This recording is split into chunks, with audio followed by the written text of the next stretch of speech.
মাহফুজ সাহেবের কাছে 2 বছরে কি করেছে সেই সম্পর্কে জিজ্ঞেস করলো। আমি মনে করলাম যে সে মনে হয় 50-60টা কাজের নাম বলে দিবে, কিন্তু আনফরচুনেটলি সে 50-60টা কাজের নাম তো বললই না।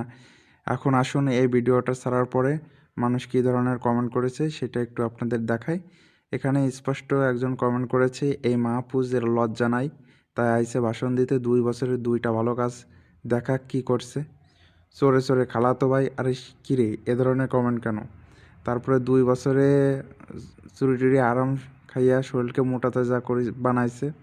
আচ্ছা যাই হোক, ধান্দা করা নিয়ে ব্যস্ত ছিল। তারপরে আরও একজন কমেন্ট করেছে, বাটপাড়ি আর চুরি ডাকাতি ছাড়া কী করছে দেশের জন্য ওরা। মামা এখনো সময় আছে, যার যার অবস্থান থেকে পালাও।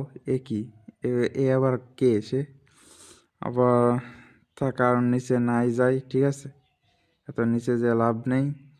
এখন আমরা এই পর্যন্তই অফ রাখি।